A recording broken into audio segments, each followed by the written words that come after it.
નમસ્તે તાલીમાર્થી મિત્રો, કેમ છો બધા? વેલકમ છે મારી યુટ્યુબ ચેનલ ડૉક્ટર ધરા જોશી પર. હું નીલકંઠ બીએડ કોલેજ વિસનગરમાં પ્રિન્સિપાલ તરીકે ફરજ બજાવી રહી છું. તમને ખ્યાલ છે કે મારી ચેનલ પર હું બીએડના વિડીયો મૂકતી જ હોઉં છું. હાલ બીએડ સેમ 3ની અંદર અધ્યયન માટે મૂલ્યાંકન બીમાં આપણે આંકડાશાસ્ત્ર વિશે અભ્યાસ કરી રહ્યા છીએ. એમાં હાલમાં હું જે પેપરની અંદર જૂના જે પેપરો છે એમાં જે પૂછાઈ ગયેલા એક્ઝામ્પલ છે એ હું ગણાવી રહી છું. હાલ લાસ્ટ 2 એપિસોડ મેં એ પેપર સોલ્યુશનના બનાવેલા છે. આ ત્રીજો એપિસોડ છે પેપર સોલ્યુશનનો. તો 2016નું પેપર એ તમારી જો નીરવ પ્રકાશનની બુક હોય તમારી પાસે તો એની અંદર એની પાછળના ભાગમાં 2016નું પેપર આપેલું જ છે. આજે આપણે પ્રશ્ન નંબર 1માં જે બ છે, નીચેની આવૃત્તિ વિતરણ પરથી પાદસ્થ વિચલન શોધો, એનો એક્ઝામ્પલ હું ગણાવી જઈ રહી છું. પહેલાં તો તમે જો ચેનલ પર નવા હોય તો ચેનલને ચોક્કસથી સબસ્ક્રાઈબ કરો, વિડીયો લાઇક કરો, શેર કરો, કે જેથી બીજા યુનિવર્સિટીના તાલીમાર્થીઓ પણ આંકડાશાસ્ત્ર વિશે અભ્યાસ કરી શકે અને જ્ઞાન મેળવી શકે. તો આપણે જોઈ લઈએ. વર્ગ આપેલા છે, આવૃત્તિ આપેલી છે. તમે જોઈ શકો છો કે ઉતરતા ક્રમમાં વર્ગ આપેલા છે, એટલે કે મોટાથી લઈને નાના વર્ગ આપેલા છે અને આવૃત્તિ આપેલી છે. મેં પહેલાં પણ કીધેલું છે કે જ્યારે આવું એક્ઝામ્પલ હોય તો આપણે લખવાનું કે વર્ગોને ચડતા ક્રમમાં ગોઠવતા અને પછી નાનાથી લઈને મોટા સુધીનો વર્ગ લખી દેવાનો, અને સામે જે આવૃત્તિ હોય એ ખાસ ધ્યાનમાં રાખવાની કે વર્ગની સામે જે આવૃત્તિ આપેલી હોય એ જ લખવાની. પાદસ્થ વિચલન શોધવાના બીજા એક્ઝામ્પલ મેં મારા એપિસોડ 10 અને 11માં એ મેં શીખવાડેલા જ છે ડિટેલ્સની અંદર, તો તમે એમાં પણ જોઈ શકો છો, સમજી શકો છો. તો આપણે પેપર સોલ્યુશન આપણે જોઈ લઈએ આ એક્ઝામ્પલનું. અહીંયાથી કીધું હતું કે આપણે અહીંયા લખવાનું કે વર્ગોને ચડતા ક્રમમાં ગોઠવતા.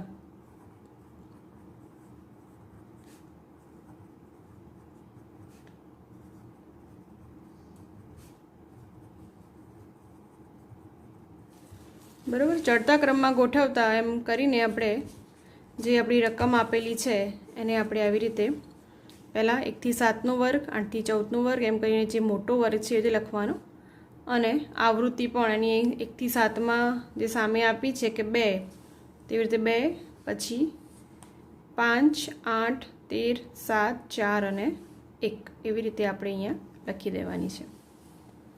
તો આપણે એક્ઝામ્પલ જોઈ લઈએ. સૌપ્રથમ જ્યારે બી આવૃત્તિ આવી રીતે આવી જાય એટલે આપણે પહેલાં શું કર્યું, સિગ્મા એફ શોધી લઈશું. સિગ્મા એફ બરાબર આપણને સરવાળો મળશે. સિગ્મા એટલે કે સરવાળાનો સિમ્બોલ, બરાબર. તો સિગ્મા એફ આપણને શું મળશે, નો સરવાળો કરતાં આપણને મળે છે 40.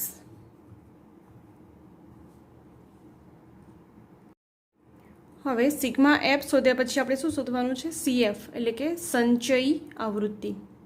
તમને ખ્યાલ છે કે સંચય આવૃત્તિ કેવી રીતે શોધવાની? તો પહેલાં જે આવૃત્તિ છે એ પહેલા વર્ગની સામે જે આવૃત્તિ આપેલી હોય એમને મૂકી દેવાની.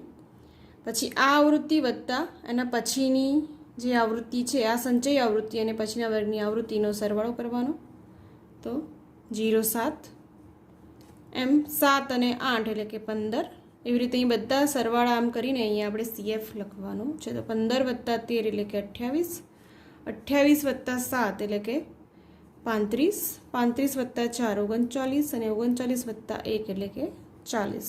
જો સરવાળામાં ભૂલ હોય તો આપણે સિગ્મા એફ જે હોય એ જ અહીંયા છેલ્લી આપણને આંકડો મળશે. હવે પાદસ્થ વિચલન આપણે શોધવાનું છે, તો એનું સૂત્ર પણ તમને આવડતું જોઈએ. પાદસ્થ વિચલન Q બરાબર Q3 - Q1 ભાગ્યા 2. આ પાદસ્થ વિચલનનું સૂત્ર છે.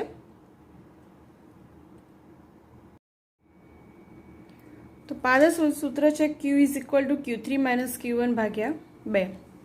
તો આપણે સૌપ્રથમ શું શોધીશું, પહેલાં Q1 અને Q3 આપણે શોધી લઈએ. તો Q1 શોધવા માટે Q1 બરાબર n/4મો પ્રાપ્તાંક.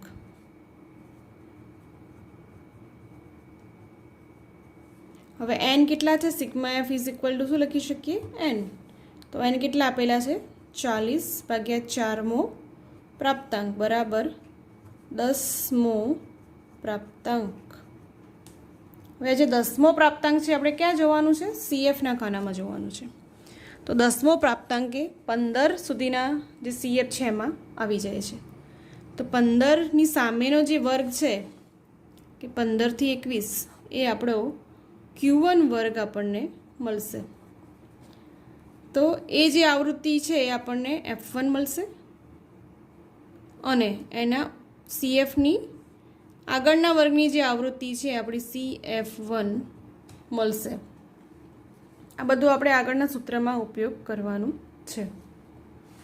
એવી જ રીતે આપણે શોધી લઈએ Q3 શોધી લઈએ. Q3નું સૂત્ર શું છે? 3n/4મો પ્રાપ્તાંક એટલે કે 3×40/4મો પ્રાપ્તાંક બરાબર 30મો પ્રાપ્તાંક. હવે 30મો પ્રાપ્તાંક જે છે સીએફના કયા ખાનામાં આવશે? તો 35 સુધીની આવૃત્તિમાં 30મો પ્રાપ્તાંક આપણને મળે. તો એની સામેનો જે વર્ગ છે એ કયો થશે? આપણો Q3 વર્ગ. એ વર્ગની જે આવૃત્તિ છે એ આપણને મળશે F3 મળશે આપણને. એના ઉપરની જે CF છે આપણને મળશે CF3. હવે Q1નું સૂત્ર છે આપણે જે શોધ્યું એ શેના માટે શોધ્યું આપણે? કે F1 CF1 એ નક્કી કરવા માટે આપણે આ શોધ્યું કે જેમ આપણે મધ્યસ્થમાં શોધીએ છીએ એ રીતે. તો Q1નું સૂત્ર છે L1 plus n/4 minus CF1 ભાગ્યા F1 ગુણ્યા I. હવે L1 એટલે જે આપણો મધ્યસ્થ વર્ગ અથવા તો જે પાદસ્થ વિચલનનો આપણે Q1 વર્ગ મળ્યો છે એનું અધસીમા બિંદુ એટલે 15+14/2 જે આપણને મળે છે 14.5 વત્તા n/4 તો કેટલો મળ્યો છે આપણને? 10. CF1 તો આપણે ખાનામાં જોતા CF1 કેટલો છે? 7. F1 કેટલો છે? 8. અને સંચય આવૃત્તિ કેટલી મળશે આપણને? વર્ગ લંબાઈ I શું છે? 7. બરાબર. અનિવારક પ્રકારના વર્ગો છે તો વર્ગ લંબાઈનું સૂત્ર શું થશે? ઉર્ધ્વસીમા માઇનસ અધસીમા વત્તા 1. આ પણ મેં આગળના એપિસોડમાં શીખવાડેલું જ છે. તો આનું સાદુરૂપ આપણે આપી દઈએ 14.5 વત્તા 3/8 ગુણ્યા 7 બરાબર 14.5 વત્તા 2.625 બરાબર 17.13. તો Q1 આપણને મળે છે 17.13. આ રીતે આપણે Q3 પણ આપણે શોધી લઈએ. Q3 is equal to L3 plus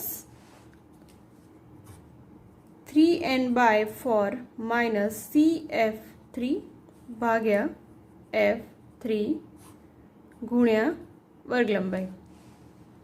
હવે L3 શું છે? જે Q3નો વર્ગ છે એનું અધસીમા બિંદુ એટલે 29+28/2.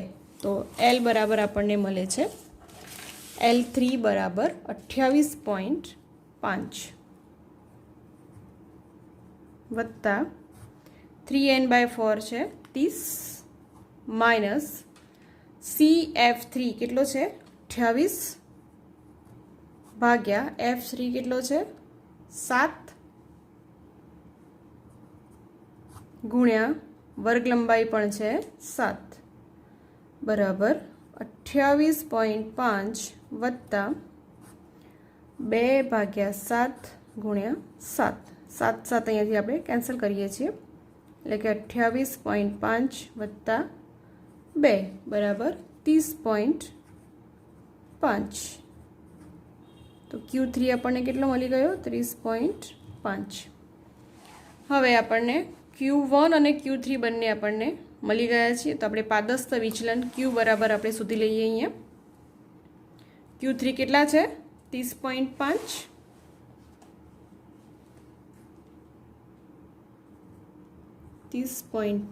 માઇનસ Q1 કેટલા મળ્યા?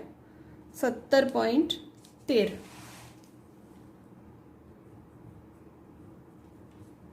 ભાગ્યા 2. આનું સાદુરૂપ આપીએ આપણે તો 13.37 ભાગ્યા 2.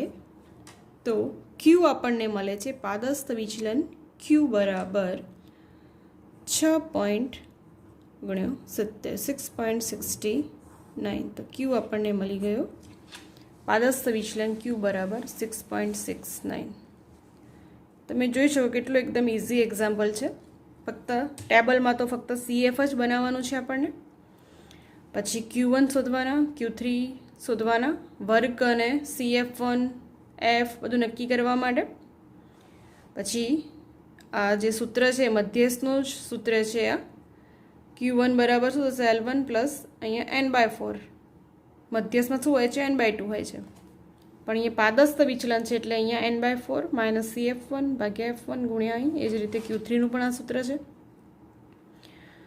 તો Q1 આપણને મળી જાય એટલે જે પાદસ્થ વિચલનનું સૂત્ર છે Q3 માઇનસ Q1 ભાગ્યા 2 એમાં આપણે કિંમતો મૂકીએ અને સાદુરૂપ મળી જાય છે.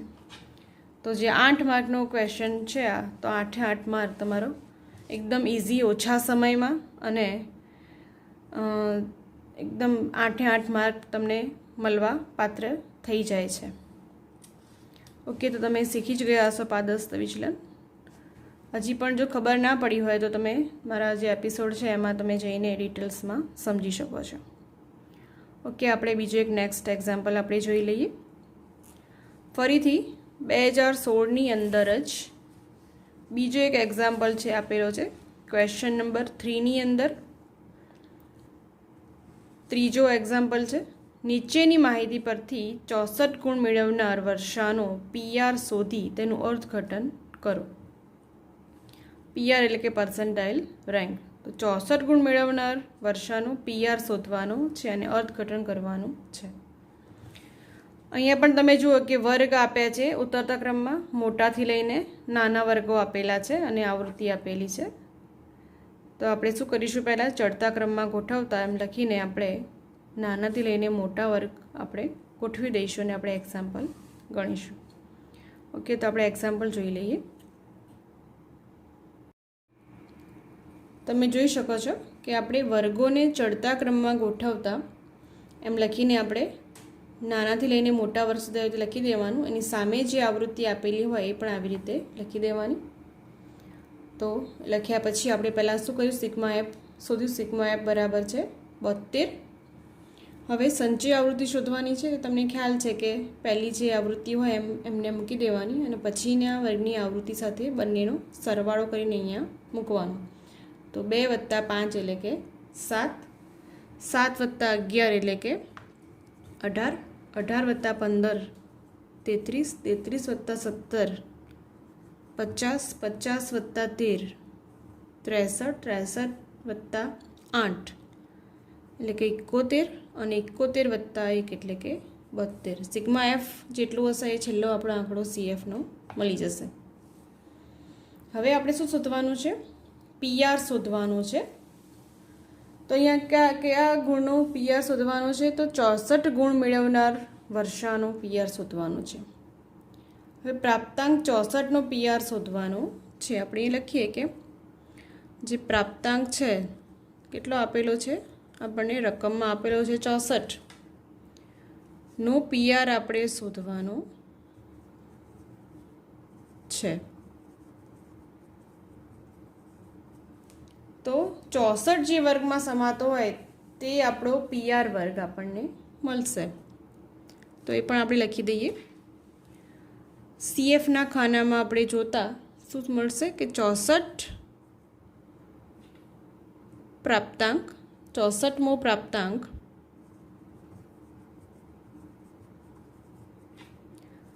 સીએફના જે પ્રાપ્તાંકમાં સમાય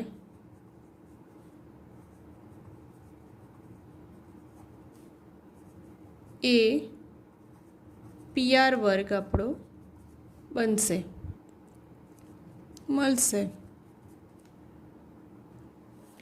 તો તમે જોઈ શકો છો કે 64મો પ્રાપ્તાંક 71ના સીએફમાં સમાઈ જાય છે. તો 66થી 70 જે છે આપણો પીઆર વર્ગ આપણને મળે છે કે 66થી 70 કયો છે? પીઆર વર્ગ છે. તેથી પીઆર વર્ગ આપણે કયો છે? પીઆર વર્ગ 66થી 70 મળે. બરાબર. તો એ વર્ગની જે આવૃત્તિ છે એ આપણી એફ છે અને એના આગળના વર્ગની સંચય આવૃત્તિ આપણી સીએફ, આપણે જે દાખલા ગણવાનો છે, જે સૂત્ર મૂકવાનું છે એમાં આપણને મળી જાય છે. પછી એનું સૂત્ર પહેલાં આપણે જોઈ લઈએ તો તમને ખ્યાલ આવશે કે કઈ કઈ જે એકમો જે છે આપણે શોધવાના છે. તો પી આર બરાબર મોટા કૌંસમાં સી વત્તા એક્સ માઇનસ એલ ભાગ્યા આઈ ગુણ્યા એફ મોટો કૌંસ પતી ગયો ગુણ્યા 100 ભાગ્યા એન. આ પીઆરનું સૂત્ર છે. સી એટલે કે સંચય આવૃત્તિ, એક્સ એટલે કે જે આપણા પ્રાપ્તાંકનો પીઆર શોધવાનો છે કે 64 જે આપણો પ્રાપ્તાંક છે એ એક્સ લખી દઈએ આપણે. સી બરાબર આપણને કેટલા છે? 63. આ 63 છે. પછી એક્સ બરાબર તો 64 છે જ. એલ બરાબર તો જે પીઆર વર્ગ છે એનું અધઃ સીમા બિંદુ એટલે કે 66 વત્તા 65 ભાગ્યા 2. તો એલ બરાબર આપણને મળે છે 65.5. પછી શું શોધવાનું છે? આઈ. તો આઈ પણ આપણી પાસે છે. આઈ કેટલો છે? 5. એફ પણ આપણે શોધી ચૂક્યા છે. એફ શું કેટલો છે? 8. અને એન પણ આપણી પાસે છે. સિગ્મા એફ બરાબર એન બરાબર 72. તો બધી જ કિંમતો આપણી પાસે છે. હવે બધી કિંમતો આપણે સૂત્રમાં મૂકી દઈએ. બરાબર મોટા કૌંસની અંદર સી કેટલો છે? 63 વત્તા એક્સ કેટલો છે? 64. એલ છે 65.5 ભાગ્યા આઈ કેટલો છે? વર્ગ લંબાઈ 5 ગુણ્યા આવૃત્તિ કઈ કેટલી છે? 8. મોટો કૌંસ અહીંયા પૂર્ણ કર્યો ગુણ્યા 100 ભાગ્યા એન કેટલો છે? Sigma F 72. બધી જેટલી કિંમતો છે પહેલાં આવી રીતે લખી દેવાની અને પછી સીધું સૂત્રમાં કિંમત મૂકી દેવાની, તો ભૂલ થાય નહીં. પહેલાં બધી કિંમતો શોધવાની. એના માટે આપણને સૂત્ર પણ યાદ હોવું જોઈએ, સૂત્ર યાદ રાખવાનું અને આવી રીતે કિંમતો લખીને આપણે અંદર આપણે આવી રીતે મૂકી દેવાની. હવે સાદુરૂપ આપી દઈશું આપણે. તો પહેલાં શું કરવાનું? આ નાનું જે કૌંસ છે એનું આપણે સાદુરૂપ આપીશું. 64 માઇનસ 65.5 એટલે કે માઇનસ 1.5 ભાગ્યા 5. માઇનસ કેમ આવશે? એ મોટી સંખ્યાની આગળ માઇનસની નિશાની છે એટલે જ્યારે તે બાદબાકી કરો તો અહીંયા મોટી સંખ્યા છે એટલે માઇનસ 1.5 ભાગ્યા 5 ગુણ્યા 8 ગુણ્યા 100 ભાગ્યા 72. હાલ આપણે આને એમને એમ જ રાખીશું. એનું સાદુરૂપ આપણે હાલ પછી આપીશું. બરાબર મોટા કૌંસની અંદર 63 વત્તા આખાનું સાદુરૂપ આપણને મળે છે માઇનસ 2.4 ગુણ્યા 100 ભાગ્યા 72 બરાબર 63 માઇનસ 2.4 એટલે કે 60.6 ગુણ્યા 100 ભાગ્યા 72. તો પી આર બરાબર પર્સન્ટાઇલ રેટ બરાબર 84.17. તો પી આર આપણને મળી ગયો 84.17. હવે રકમમાં શું આપેલું છે આપણને કે પી આર શોધી તેનું અર્થઘટન કરો. તો આપણે અર્થઘટન પણ અહીંયા કરવાનું છે. તો PR 84.17 છે. 64 ગુણ મેળવનાર વર્ષાનો PR કેટલો છે? કેટલો મળ્યો આપણને? 84.17. તેનું અર્થઘટન કરવાનું છે. તો અર્થઘટનમાં આપણે એવી રીતે લખવાનું, અર્થઘટન 64 કે તેથી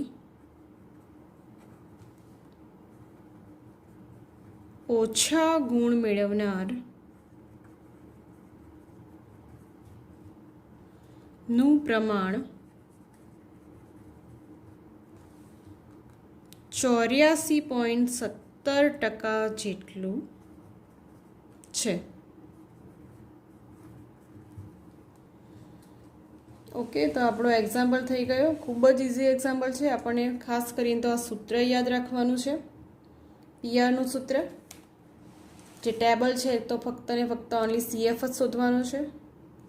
પછી PR વર્ગ નક્કી કરવાનું. 64 આપે છો તો CFમાં જોતા 64 જેમાં સમાય છે આપણો PR વર્ગ થશે. આગળના વારની સંચય આવૃત્તિ મળશે, એની સામેની જે આવૃત્તિ FF બનશે. અને આવી રીતે સૂત્રમાં આપણે કિંમતો જ મૂકવાની છે. તો ખૂબ જ ઇઝી એક્ઝામ્પલ છે. તમે 3 માર્ક્સ માટે આ એક્ઝામ્પલ ગણી નાખો, 3 માર્ક તમારા પાક્કા જ છે. તો આ તો થયું પેપર સોલ્યુશન. આ સિવાય તમે જો કોઈ બુકમાં એક્ઝામ્પલ ગણતા હોય, તમને ના ફાવતો હોય તો તમે ચોક્કસથી કમેન્ટમાં મને એ રકમ કહેશો, કાં તો ચોપડીમાં જે પેજ નંબર હશે કહેશો, તો હું ચોક્કસથી તમને ગણાવવાનો પ્રયત્ન કરીશ. તો ત્યાં સુધી એક્ઝામ્પલ ગણતા રહો. જેટલી પ્રેક્ટિસ કરશો એ પ્રમાણે તમને સૂત્ર પણ યાદ રહેશે અને પ્રેક્ટિસના કારણે તમે ફટાફટ એક્ઝામ્પલ ગણી પણ શકશો. તો ફરીથી મળીએ આપણે નેક્સ્ટ વિડીયોમાં. વિડીયોને લાઇક, શેર અને ચેનલ સબસ્ક્રાઈબ કરવાનું ભૂલતા નહીં. ફરીથી હું એક પેપર સોલ્યુશન જે આગળના જે થોડા ઘણા એક્ઝામ્પલ રહી ગયા છે ફરીથી હું લઈને તમારી સમક્ષ ઉપસ્થિત થઈ. ત્યાં સુધી જય હિન્દ, વંદે માતરમ.